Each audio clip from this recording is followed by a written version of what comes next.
Hello dear students, welcome to success classes technical education.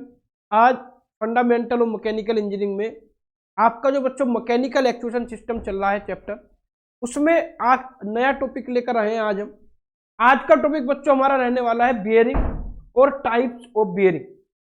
आज आपको बच्चों बियरिंग के बारे में पढ़ाया जाएगा और आपको बताया जाएगा बच्चों कि बियरिंग कितने टाइप्स की होती है। तो बियरिंग जो है आपका देखिए होता क्या है, पहले जनरली आप ही समझ लीजिए कि बियरिंग होता क्या है।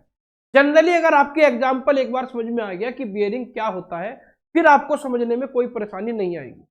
आपने बच्चों देखा होगा साइकिल में, बाइक में, हम जो आपने अगर कहीं पर कोई शाफ्ट है जो रोटेट कर रही है, कोई शाफ्ट है जो रोटेट कर रही है, वहां पर आपने देखा होगा बच्चों कि इस शाफ्ट अगर इस तरह से है तो उसके एक सिरे पर इधर एक बियरिंग लगी रहती है, एक सिरे पर इधर बियरिंग लगी रहती है, और दोनों बियरिंग के बीच में इस तरह से शाफ्ट आपकी रोटेट करती रहती है। होता है नहीं होता है? थोड़ा सा अपनी साइकिल बाइक में आप देखिएगा, जहां भी कोई शाफ्ट रोटेट कर रही होगी वहां पर इस तरह से बियरिंग लगी रहती है। आटा चक्की में जाएंगे आप, आटा चक्की में जहां शाफ्ट लगी रहती है बहुत सारी, वहां भी देखना बियरिंग लगी रहती है दोनों साइड पर। क्लियर है नहीं? तो वो बियरिंग क्यों लगाई जाती है बच्चों? बियरिंग इसलिए लगाई जाती है कि आपकी शाफ्ट स्मूथली रोटेट करती रहे, उसमें फ्रिक्शन कम से कम हो, फ्लक्चुएशन ना हो, किसी तरह का वाइब्रेशन ना हो। ठीक है नहीं? तो इन सब चीजों से बचने के लिए हम बियरिंग का यूज करते हैं बच्चों। बियरिंग आपकी शाफ्ट को स्मूथली मोशन प्रोवाइड करती है। मेन मोटिव इसका यही है कि स्मूथली मोशन शाफ्ट का होता रहे, फ्रिक्शन कम से कम हो और किसी तरह की कोई भी वाइब्रेशन उसके अंदर ना हो। क्लियर नहीं? ये आपके रहते हैं, क्या रहते हैं? बेनिफिट रहते हैं बियरिंग के। क्लियर है? आपने अगर बच्चों, अब तो मैं आपको बताऊं, पहले छोटे छोटे बच्चे क्या करते थे, एक गाड़ी बनाते थे, गाड़ी लकड़ी की गाड़ी बनाते थे, उसमें नीचे बियरिंग लगा देते थे और बियरिंग लगा के गाड़ी चलाते थे। ठीक है नहीं? तो वो भी वही वाला कंसेप्ट था, बियरिंग में शाफ्ट लगाते थे, शाफ्ट लगा के उससे रोटेट कराते थे। तो आपके जितने भी ऑटोमोबाइल सेक्टर में जितने भी आपके कंपोनेंट, जहां भी शाफ्ट यूज हो रही है, किसी मशीनरी में अगर शाफ्ट यूज हो रही है और शाफ्ट आपकी मोशन कर रही है, रोटरी मोशन कर रही है, तो वहां पर बियरिंग जरूर यूज होगी। क्लियर है बच्चों? तो सबसे पहले बात करते हैं, देखिए बियरिंग होती क्या है। Bearing are one of the simplest yet important machine element use to get desired motion. Use to get desired motion, desired motion get करने के लिए आप किसका यूज करते हैं? बियरिंग का यूज करते हैं। क्या यूज होता है? देखिए मोशन में कहां यूज होता है बियरिंग का? It assist with rotation. ये किससे जुड़ी हुई है? ये रोटेशन से जुड़ी हुई है। जहां भी रोटरी मोशन होगा शाफ्ट के बीच, वहां पर बियरिंग जरूर होगी।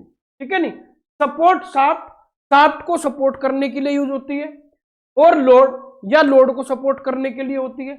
And reduce friction between two moving parts, और दो मूविंग पार्ट्स के बीच में फ्रिक्शन को रिड्यूस करने के लिए इसका यूज किया जाता है।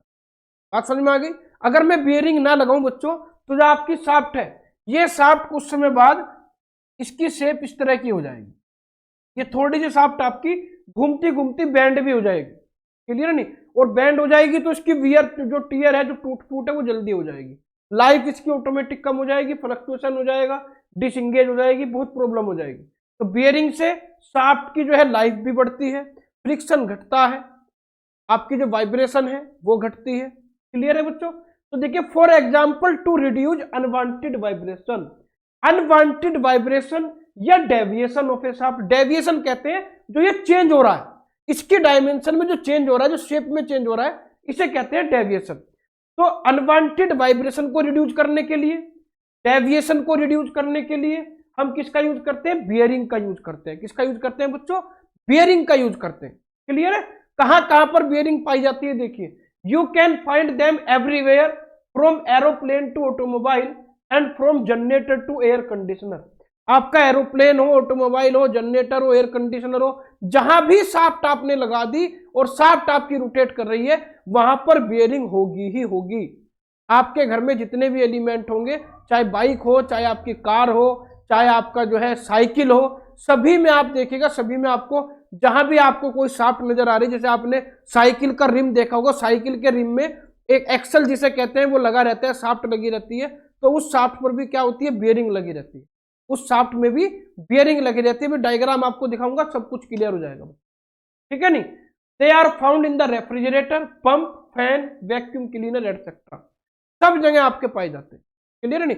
आपने देखा होगा जो पंखा होता है, पंखा मान लिया आपने देखा होगा, पंखा जो छत का पंखा होता है वो कभी कभी जब 2-4 साल चलते हुए हो जाते हैं तो क्या हो जाता है, तो वो आवाज करने लगता है, करता है ना आवाज। तो हम क्या करते हैं, हम उसे मैकेनिक के पास लेके जाते हैं, वो कहते हैं इसका बियरिंग खराब हो गया, या बियरिंग में थोड़ा सा ग्रीस लगाना पड़ेगा, लुब्रिकेंट लगाना पड़ेगा, आवाज नहीं करेगा। क्योंकि शाफ्ट पंखे के अंदर भी क्या है, एक शाफ्ट आपकी रोटेट कर रही है, शाफ्ट रोटेट करेगी तभी पंखा रोटेट करेगा आपको। तो उस शाफ्ट के अंदर फ्लक्चुएशन ना हो, किसी तरह की वाइब्रेशन ना हो, तो हम बियरिंग का यूज करते हैं, जिससे आपकी शाफ्ट क्या करती रहती है, आराम से स्मूथली मोशन करती है। अगर मैं बियरिंग नहीं लगाऊंगा बच्चों तो कुछ समय बाद आपका पंखा इस तरह से हिलने लगेगा, उसके अंदर डेविएशन हो जाएगा, अनवांटेड वाइब्रेशन स्टार्ट हो जाएगी, फ्रिक्शन ज्यादा हो जाएगा। क्लियर है नहीं? तो जहां भी शाफ्ट की यूज होगी वहां पर मोशन को स्मूथ बनाने के लिए आप किसका यूज करेंगे, बियरिंग का यूज करेंगे। ठीक, अब बात करते हैं बच्चों टाइप्स ऑफ बियरिंग की। किसकी बात करते हैं, टाइप्स ऑफ बियरिंग। कितनी टाइप्स की बियरिंग होती है, तो बियरिंग बच्चों दो टाइप की होती है, एक होती है बॉल बियरिंग और एक होती है आपकी स्पेरिकल बियरिंग। बॉल और एक होती है आपकी बच्चों रोलर बियरिंग, बॉल और रोलर। आपको मैं थोड़ा सा पहले एक एग्जांपल में एक डायग्राम दिखा देता हूं जिससे थोड़ा सा आपको समझ में आ जाए। आप यहां पर देखिए डायग्राम देख रहे होंगे बच्चों, ये है आपकी बियरिंग, ये बियरिंग है आपकी।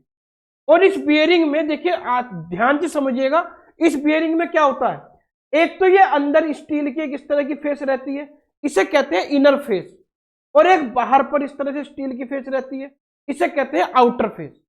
तो ये हो गई इनर फेस, ये हो गई आउटर फेस। आउटर फेस आपकी फिक्स रहती है, आउटर फेस के अंदर किसी भी तरह का कोई भी रोटेशन नहीं होता। क्लियर है नहीं? और ये जो इनर फेस है आपकी, ये शाफ्ट के साथ रोटेट करती है, ये शाफ्ट के साथ क्या करेगी, रोटेट करेगी। क्लियर हो गया बच्चों? केवल ये वाला पोर्शन इसका रोटेट करता है, अंदर वाला पोर्शन जो आपको ये बाहर वाला जो पोर्शन नजर आ रहा है ये रोटेट नहीं करता। ठीक है नहीं? और इसमें बच्चों क्या होता है, आपको जो यहाँ पर ये जो इस तरह की गोली गोली सी नजर आ रही है, गोल गोल जो बॉल नजर आ रही है, इसे कहते हैं बॉल बियरिंग। ये इसकी बियरिंग होती है। ये बियरिंग क्या करती है, इस बियरिंग का एक सिरा, इस बियरिंग का एक सिरा किससे टच में रहता है, जो ये इनर फेस है इसके टच में रहता है, इसके टच में रहता है। और बीच में इसमें पूरे में लुब्रिकेंट भरा रहता है, बीच में इसमें क्या भरा रहता है, लुब्रिकेंट भरा रहता है, जिससे ये स्मूथली अंदर ही अंदर क्या रहती है, घूमती रहती है, रोटेट करती रहती है। जब आपकी शाफ्ट इसके अंदर जाएगी और वो रोटेट करेगी तो इनर फेस आपकी रोटेट करेगी, और जो आपकी बियरिंग है ये भी आपकी रोटेट करती रहेगी, ये भी आपकी रोटेट करती रहेगी। क्लियर है नहीं?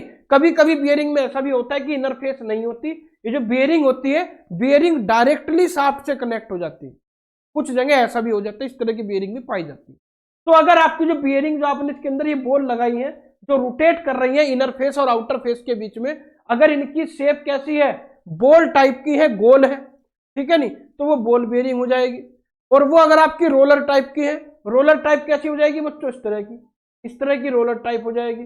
लंबी सी कर दी हमने थोड़ी सी, जैसे सिलेंडर होते हैं छोटे छोटे से, जैसे कैप्सूल होते हैं, कैप्सूल देखे नहीं, अगर कैप्सूल की फॉर्म के हो जाएंगे तो वो आपकी रोलर बियरिंग हो जाएगी। यानी इसका सिर्फ साइज चेंज हो जाएगा बियरिंग का, तो वो आपका नाम भी चेंज हो जाएगा। ठीक है नहीं? ये आप देखेंगे साइकिल का जो रिम होता है या मोटरसाइकिल का जो रिम होता है, इसमें यहां पर शाफ्ट लगी रहती है बीच में, और इस शाफ्ट के ऊपर हम क्या लगाते हैं, बियरिंग लगाते हैं। इस शाफ्ट के ऊपर क्या लगती है, बियरिंग लगती है, जिससे शाफ्ट के अंदर डिजायर्ड मोशन जो है वो स्मूथली होता रहे। क्लियर है? तो थोड़ा सा मैंने समझाने की कोशिश की है। अब बॉल बियरिंग के बारे में समझाता हूं। देखिए बच्चों, आपको ball bearing are mechanical assembly. भाई एक तरह की असेंबली है, क्या है, एक तरह की असेंबली है। असेंबली क्यों कह रहा हूं मैं इसे, असेंबली बच्चों में इसलिए कह रहा हूं क्योंकि ये असेंबल कर रही है, ये आपका जो आपकी बियरिंग का आउटर फेस है और उसका जो आपकी शाफ्ट है, उन दोनों को असेंबल करने का काम कर रही है। तो ये आपकी क्या कहलाएगी, मैकेनिकल असेंबली कहलाएगी। That consist of a rolling spherical element. That consist जो क्या रखता है, जो रोलिंग एलिमेंट रखता है, क्या रखता है, रोलिंग एलिमेंट। जो आपकी बियरिंग है वो किस तरह की है, बॉल टाइप है, वो रोल कर रही है, बार बार वो रोटेट कर रही है। ठीक है नहीं? That are capture between circular inner and outer racist.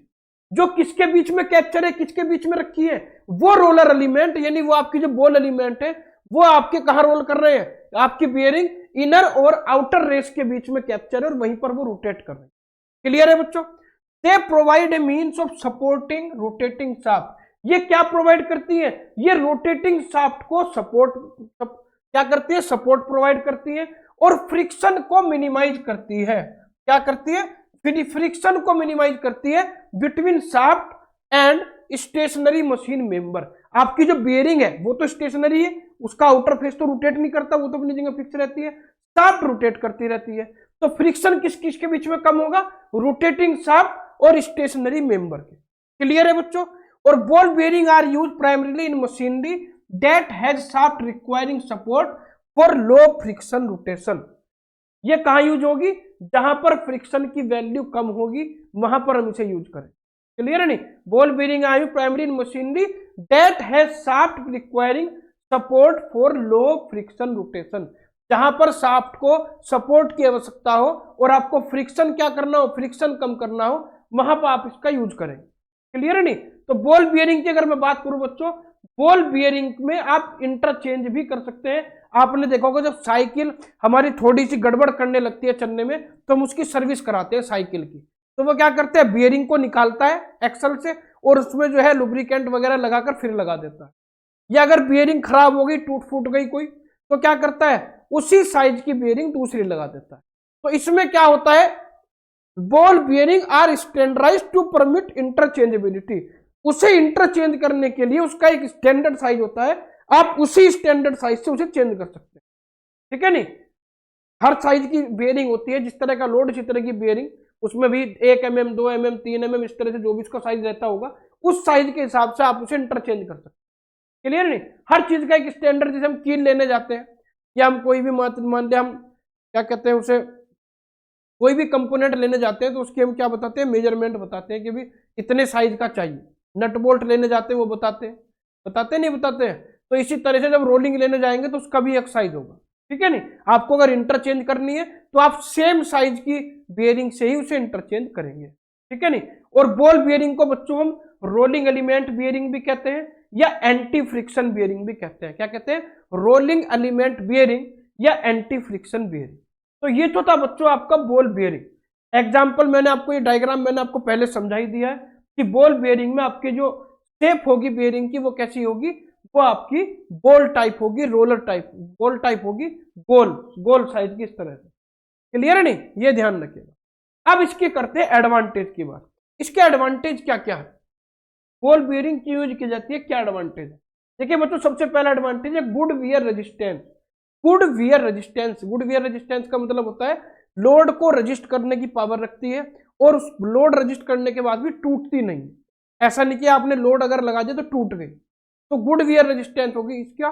ठीक है, पहली प्रॉपर्टी इसकी ये हो गई, एडवांटेज का पहला ये हो गया। दूसरा एडवांटेज है do not need much lubrication. ज्यादा लुब्रिकेशन की आवश्यकता नहीं पड़ती। ऐसा नहीं कि आपको हर महीने या 10 दिन में आपको लुब्रिकेंट यूज करना पड़ रहा है, चेंज करना पड़ रहा है, ऐसा नहीं है। एक बार आपने लुब्रिकेशन लगा दिया तो कम से कम 6 महीने फिर भूल जाओ, उसी में शाफ्ट आपकी रोटेट करती रहे। ठीक है नहीं? और लुब्रिकेशन भी आपको ज्यादा नहीं लगाना पड़ता। ग्रीस वगैरह जो भी लगता है वो थोड़ा सा मामूली सी क्वांटिटी का आप यूज कर सकते हैं। ठीक। प्रोवाइड लो फ्रिक्शन दस लिटिल एनर्जी लॉस। ये तो हमें पता ही है कि भाई इससे फ्रिक्शन क्या होगा? कम होगा। तो जब कम फ्रिक्शन जनरेट होगा तो आपकी जो एनर्जी लॉस होगा वो भी कम होगा। ठीक है नहीं? उसके बाद लॉन्ग सर्विस लाइफ बहुत ज्यादा रहती है। आपको बार बार जो है तो लुब्रिकेंट तो अगर आपको लगवाना पड़ जाए 6 महीने में लगवा लो, वरना बियरिंग बार बार चेंज नहीं होती, बड़े लंबे टाइम तक आपकी बियरिंग यूज होती है। ठीक है नहीं? उसके बाद इजी टू रिप्लेस। अगर आपको बियरिंग को चेंज भी करना है, उसकी जगह दूसरी बियरिंग लगानी है, तो आसानी से रिप्लेस कर सकते हैं। उसमें यह नहीं कि पूरा का पूरा सेटअप आपको नया ही खरीदना पड़ेगा। अगर बियरिंग खराब हुई है तो आप आराम से इनर रेस और आउटर रेस के बीच में उसे चेंज कर सकते हैं। ठीक। स्मॉल जनरल डायमेंशन बहुत छोटी होती है। जब डायमेंशन छोटी होगी तो उसकी कॉस्ट भी कम होगी। तो डायमेंशन छोटी रहेगी, स्पेस भी कम करेगी। ठीक है भाई। Comparatively cheap. अगर दूसरे बियरिंग जो दूसरी तरह की बियरिंग आती है उनसे कंपेयर करूंगा तो इसकी जो कॉस्ट रहेगी वो भी कम रहेगी। ठीक। कैन हैंडल थ्रस्ट लोड, और थ्रस्ट लोड को हैंडल कर सकती है। अब थ्रस्ट लोड क्या होता है ये समझ लीजिए। देखिए, ये आपकी शाफ्ट लगी हुई है, ये आपकी बियरिंग लगी हुई है। तो बियरिंग और शाफ्ट की एक्सिस ये हो गई। तो अगर एक्सिस के पैरेलल में कोई फोर्स लगा है, अगर एक्सिस के जो शाफ्ट आपकी रोटेट कर रही है, अगर रोटेशन के पैरेलल कोई फोर्स आपका अप्लाइड है तो उसे क्या कहेंगे, उसे कहेंगे हम थ्रस्ट लोड। थ्रस्ट लोड या एक्सियल लोड भी कहते हैं इसे। थ्रस्ट लोड या एक्सियल लोड आपका हमेशा शाफ्ट के पैरेलल ही लगता है, ये ध्यान रखिएगा। जो शाफ्ट की एक्सिस होगी जो रोटेट कर रही है जिस एक्सिस के अबाउट, उस एक्सिस के पैरेलल जो लोड लगेगा वो थ्रस्ट लोड कहलाएगा। तो ये बियरिंग थ्रस्ट लोड को भी हैंडल कर सकती है। ठीक है बच्चों, तो ये सब आपको बातें ध्यान रखनी है। इसके बाद इसके कुछ डिसएडवांटेज भी हैं। पहला डिसएडवांटेज बच्चों इसका ये है, may break due to shock. अगर किसी तरह का कोई झटका लग जाए, जैसे मान ले कोई गहरे गड्ढे में या कोई अचानक से किसी गड्ढे में बड़ी तेजी से आपकी बाइक या साइकिल टकरा जाए, तो हो सकता है वो टूट जाए, क्योंकि उस समय शॉकिंग झटका लगता है। तो अगर कोई झटका या किसी तरह का कोई भी आपका शॉक लग जाए तो हो सकता है वो टूट जाए, ये नहीं कि टूटेगी, हो सकता है टूट जाए। ठीक है नहीं। Can be quit loud. Can be quit loud मतलब थोड़ी बहुत आवाज भी कर सकती है। जब नहीं होगी तो आवाज कम करेगी, जब धीरे धीरे उसमें लुब्रिकेंट पुराना होता चला जाएगा वो थोड़ी थोड़ी आवाज करने लगेगी। जैसे साइकिल आपने देखा होगा, जब सर्विस कराए बहुत दिन हो जाते हैं तो वो चलते हुए थोड़ी सी आवाज करने लगती है। ठीक है। और can not handle large weight. और ये जो है आपकी जो बॉल बियरिंग होती है, ये लार्ज वेट को हैंडल नहीं कर सकती। इन्हें हम वहीं लगाते हैं जहां पर वेट या लोड कम हो आपका, ये बात आपको ध्यान रखनी। तो ये था बच्चों आपका बॉल बियरिंग। बॉल बियरिंग के बाद बात करते हैं रोलर बियरिंग के। किसकी बात करते हैं? रोलर बियरिंग की। अब रोलर बियरिंग का पहले मैं आपको डायग्राम समझाऊंगा, उसके बाद पढ़ाऊंगा, क्योंकि डायग्राम से आपके माइंड में ना एक इमेज बन जाएगी कि यहां होती कैसी है। ठीक है नहीं। आप देखें यहां पर बच्चों आप देख सकते हैं, ये देखिए, ये इस तरह के रोलर टाइप, इस तरह की रोलर टाइप आपको ये जो है, ये आपकी क्या है, ये आपकी रोलर बियरिंग।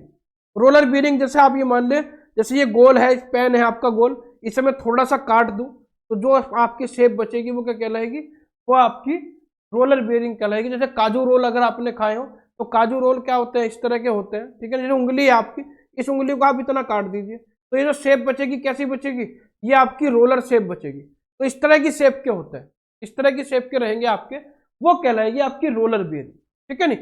सारा काम इसका वही है, बस बिल्कुल वही है, इनर फेस आउटर फेस सब चीजें बिल्कुल वही है। बाहर से आपको बियरिंग को देख के पता नहीं चलेगा कि बॉल बियरिंग है रोलर बियरिंग है।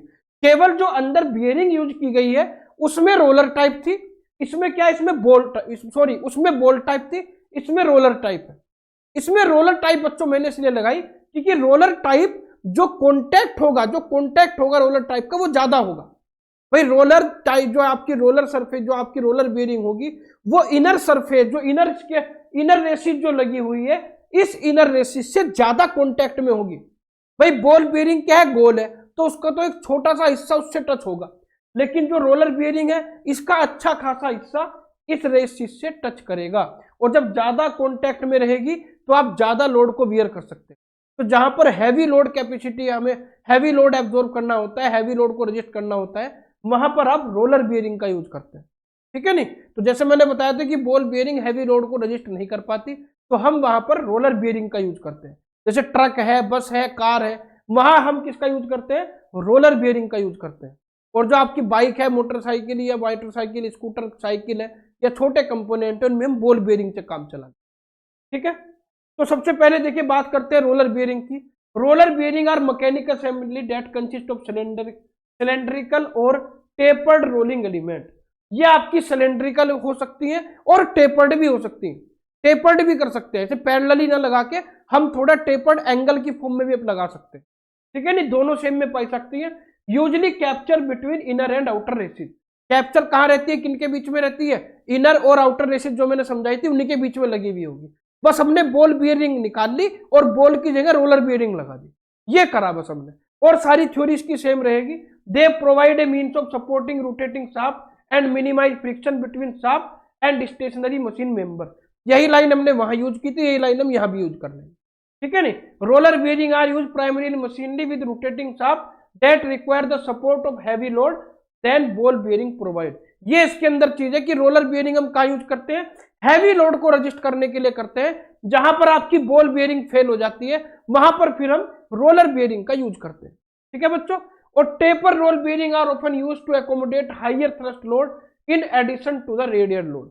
अगर आपके जो लोड लग रहा है उस पर एक्सियल लोड भी लगा हुआ है, आपका जो है एक्सियल लोड क्या होगा, पैरेलल के, उसके एक्सिस के पैरेलल हो गया, ठीक है नहीं। और रोटेटिंग लोड भी है भाई, इस तरह से रोटरी मोशन, जो रोटरी मोशन होता है, जो रेडियस की फॉर्म में लोड लग रहा है, अगर वहां भी आपके कई तरह के लोड एकदम एक्ट कर रहे हैं, तो हम जो यूज करेंगे वो टेपर्ड रोलर बियरिंग यूज करें। Tapered roller bearing, tapered roller bearing बच्चों क्या होगी, देखिए यहां पर तो सीधी सीधी लगी हुई है, वहां पर ये सीधी ना लग के इस तरह से लग जाएगी, इस तरह से टेपर्ड फॉर्म में लगा दें। तो टेपर्ड रोलर बियरिंग ज्यादा लोड को रजिस्ट कर सकती है, और कई तरह के load, axial load, thrust load या रेडियल लोड, सभी को रजिस्ट कर देगी, ठीक है नहीं। तो ये ध्यान रखिएगा, होगी वो भी रोलर बियरिंग, लेकिन वो टेपर्ड रोलर बियरिंग हो जाएगी, क्योंकि हम उसे क्या लगाएंगे, एक एंगर की फॉर्म में लगा देंगे, ठीक है बच्चों। तो रोलर बियरिंग भी आपकी एक स्टैंडर्ड फॉर्म में पाई जाती है। जैसे बॉल बियरिंग का बताया था कि बॉल बियरिंग अलग अलग साइज की आती है, इसी तरीके से जो टेपर रोलर होती है या आपकी जो रोलर बियरिंग होती है, इनका भी एक स्टैंडर्ड साइज होता है। आपको अगर चेंज करनी होती है तो आपको एक साइज होता है, उसी साइज की आप बियरिंग ला सकते हैं। क्लियर है बच्चों। डायग्राम मैंने आपको समझाई थी। देखो जो बड़े बड़े ट्रक हैं, यहाँ पर आप देख रहे होंगे कि ये बड़ी बड़ी शाफ्ट यूज हो रही हैं, तो जहां पर ज्यादा लोड होता है वहां पर आप रोलर बियरिंग का ही यूज करेंगे। क्लियर है बच्चों, ये समझ में आ गया होगा आपके। अब इसके बाद इसके भी कुछ एडवांटेज है। पहला advantage easy maintenance, maintenance easy है भाई। क्या होगा, लुब्रिकेशन ही तो खत्म होगा, लुब्रिकेशन को चेंज कर देंगे और कुछ चेंज नहीं करना। लो फ्रिक्शन होगा, हाई रेडियल लोड को रजिस्ट कर सकता है। Tapered roller bearing can withstand high axial load, अगर ज्यादा हाई लोड है तो आप टेपर रोलर बियरिंग का यूज कर सकते हैं। ग्रेट एक्यूरेसी, एक्यूरेसी बहुत ग्रेट रहती है इसकी। उसके बाद use to adjust axial displacement, आप एक्सियल डिस्प्लेसमेंट का मतलब शाफ्ट को आगे पीछे भी एडजस्ट कर सकते हैं, किसी तरह की कोई दिक्कत नहीं है। लो वाइब्रेशन, वाइब्रेशन कम से कम क्रिएट होगी, ठीक है नहीं। उसके बाद इसके जो रोलर बियरिंग के डिसएडवांटेज है, दो डिसएडवांटेज है। पहले तो नॉइसी भाई, क्योंकि वहां पर कॉन्टैक्ट कम था बॉल बियरिंग में, तो वो आवाज कम करेगा। यहां पर कॉन्टैक्ट ज्यादा है तो ये आवाज थोड़ी ज्यादा करेगा, बॉल बियरिंग से ज्यादा आवाज करेगा। दूसरा क्या है, क्विट एक्सपेंसिव। क्विट एक्सपेंसिव का मतलब अगर मैं बॉल बियरिंग से कंपेयर करूं तो बॉल बियरिंग से इसकी कॉस्ट थोड़ी ज्यादा रहती है, ये इसके डिसएडवांटेज है। तो ये था बियरिंग आपका। इस चैप्टर में 3 टॉपिक बचे हुए थे आपके, बियरिंग, गियर और बेल्ट ड्राइव। बियरिंग, गियर और बेल्ट ड्राइव। बियरिंग आपका खत्म हो गया, एक वीडियो में आपको गियर करा देंगे, एक वीडियो में आपको बेल्ट ड्राइव करा देंगे। छोटी छोटी 3 वीडियो आपको मिलेगी, अलग अलग टॉपिक आपके तीनों वीडियो में कवर हो जाएंगे। उसके बाद जो लास्ट चैप्टर आपका मेजरमेंट बचेगा, फिर उसके बारे में पढ़ें। तो आज के लिए इतना ही बच्चों, पढ़ते रहे, मेहनत करते रहे, वीडियो और चैनल को हमारे बच्चों शेयर जरूर करें। तो आज के लिए इतना ही, धन्यवाद।